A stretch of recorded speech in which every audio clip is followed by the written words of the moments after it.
प्रसंग चल रहा है उसी पर आते हैं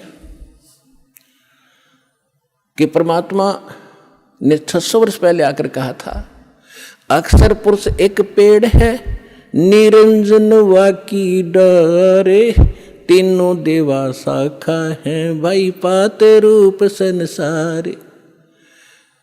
अक्षर पुरुष एक पेड़ है, सरपुरुष वाकी डार, और तीनों देवा उसके आगे शाखा हैं, ये पात रूप संसार।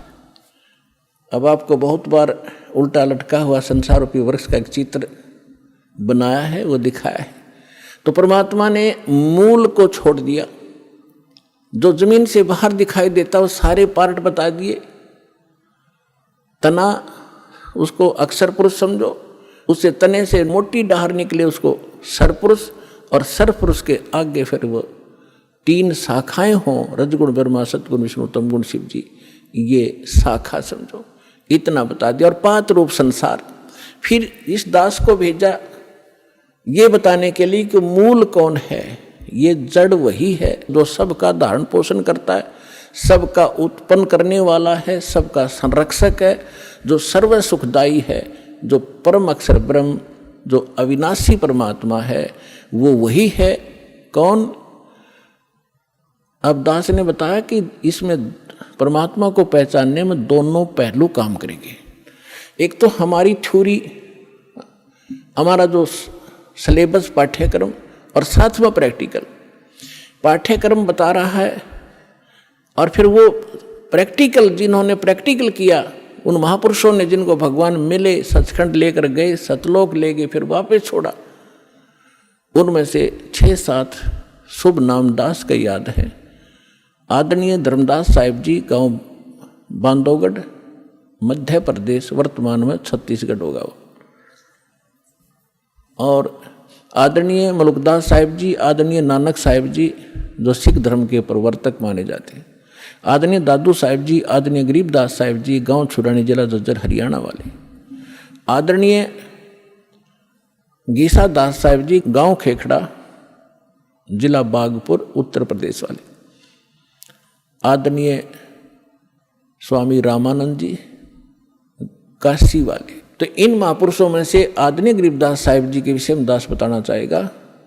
उन्होंने कहा कि हम सुल्तानी नानक तारे दादू को उपदेश दिया, जात जुलाहा भेद न पाया, वो काशी माहे कबीर हुआ।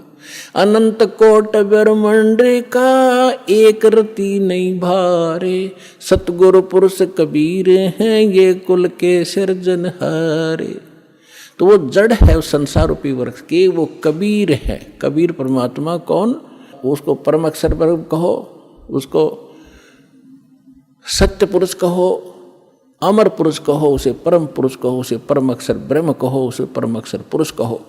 ये उनके उपमात्मक नाम है। वास्तविक नाम उस परमात्मा का कबीर देव है। उसको अल्लाहु अकबर कहो, कबीर देव, कबीर साहब, अल्लाहु अकबर, कबीर भगवान, अल्लाह माने भगवान, अकबर अकबरी, अकबीर कबीर, ये कबीर को ही अपभ्रंश करके अकबर बोलते हैं। जैसे हम कबीरू बोल देते हैं, कबीरा बोला करते थे। जैसे गरीबदास जी को गांव वाले गरीबू कहा करते थे। तो ऐसे हम अपभ्रंश करके अपने नाम रख लेते हैं। उनका वास्तविक नाम है कबीर देव, अल्लाहु अकबर, अल्लाह कबीर, गॉड कबीर। अब जो प्रसंग चल रहा था उसी पर आते हैं कि वो परमात्मा स्वयं यहाँ आते हैं।